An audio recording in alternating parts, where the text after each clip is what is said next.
Hey everybody, it's Party Elite with another Tomb Kings update video based on today's live stream. If you missed it, I wanted to give a quick rundown of cool things we learned today that we didn't know yesterday. If you'd like to learn more, check out either of the videos I've linked in the description and comments below from yesterday and a lot earlier, including Tomb Kings lore.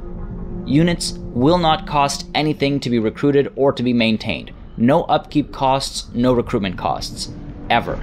The whole idea is that you're raising units from the sands itself, or themselves. So rather than spending wealth to bring units to the field, you build structures that increase unit caps, allowing you to then recruit said units by raising them from the metaphorical sands. These same rules will apply when the AI is controlling the Tomb King factions, and that means they'll have similar restrictions too, and I'll get into the restrictions in just a little bit. Now, this is a pretty big change to the whole recruitment system as far as the campaign map goes, and I have to wonder if we might not see something similar be retroactively added to the vampire counts, or maybe to the vampire coast in future because they're definitely coming.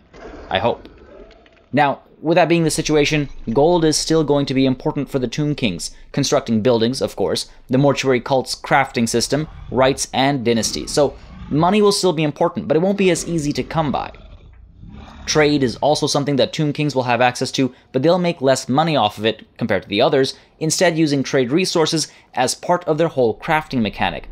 The other way of obtaining the trade resources, of course, is conquest, but you'll want these resources one way or another. Now, this is very interesting for the future of Total War, not just Warhammer and fantasy games, but also the historical games as well. Seeing trade resources have actual tangible value is interesting. It really does change the future of Total War potentially, having these crafting mechanics installed in place and then having an army that doesn't necessarily run just because of money and wealth. It's all pretty interesting. Now, that's besides the point, and back to the Tomb Kings. Arkhan the Black was also brought up during the live stream, and he will be treated in quite a unique way. Naturally, with the vampiric background, Arkhan will be able to build a unique building chain that'll give him access to various vampire count units on the campaign map. I imagine this will apply to multiplayer battles as well, keeping him as a separate faction, but keep in mind, this doesn't mean he'll have access to all of the vampire count units, but a few, like Fellbats, they were mentioned specifically, and one that they were teasing as particularly fun to play with. I'm guessing it's a Terrorgeist or something. Not sure what it might be. I don't think it'll be a new vampire count unit, but who knows, anything's possible at this point. The next conversation of note was about the Mortuary cult, which is basically a crafting mechanic imported from RPGs. This excites me not only for Warhammer, but for future Total War games too. A lot of different arcane items and armors, etc. will be craftable. You can learn more about that in my previous video from yesterday.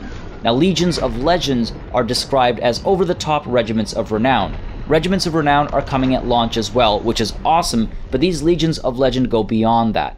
They're crafted with the trade resources and canopic jars, and the only one they were willing to give out was the Flock of Jeff, a carrion unit that has the ability to bombard other units, and they're actually larger than regular carrions from the sounds of it. So, pretty interesting. They weren't really willing to give any of the others away, obviously. Roster reveal is happening sometime in January, so hopefully we'll learn more about this stuff then. Then there are the Dynasties. This is sort of a limiting factor for the cost-free recruiting system, among other things. The 6 dynasties act as research trees, and every time you research the first step of each of the trees, it unlocks a new army slot. So you can't just recruit 100 armies off the bat for low costs. This is very interesting because now you're not only picking a technology tree, but you're prioritizing going further down a tree versus unlocking access to a new army. We'll also be seeing our research rates slow down as we research more of these technologies, so that's a lot of stuff to keep in mind. Tomb Heralds, also accessible through these dynasties, are followers that I slightly misspoke about in my previous video, but these guys will be helping out with buffs and support your armies in various ways and won't actually be on the field fighting. They're followers that you can assign to various characters, of course. Now, each dynasty will also have unique Tomb Kings that they'll give access to, and each dynasty also prioritizes different aspects of play, allowing for different playstyles to flourish. One more thing that was mentioned right at the death was the inclusion of a new stance. Entombed Beneath the Sands is going to make it in as a campaign mechanic, and it allows your armies to replenish, and also gives the Sand Veil ability to the army, allowing units to stay hidden and stalk.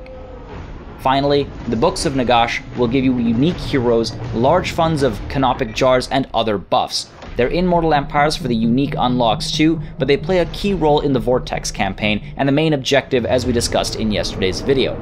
Some of these 9 books are at various cities you have to capture and hold, and one is in the hands of Arkhan the Black, and is not really willing to give it up early on. And finally, some will be on rogue armies that, as far as it sounds, will be a little bit more unique. The buffs that the books give are also randomly generated for each campaign start, which is a very interesting addition to the system, allowing for variations between playthroughs. So there you have it, just a quick recap of the new news that rose from the sands earlier today. Make sure you subscribe to this channel to stay on top of all things related to Total War, and as always, thank you for watching, and until next time, cheers.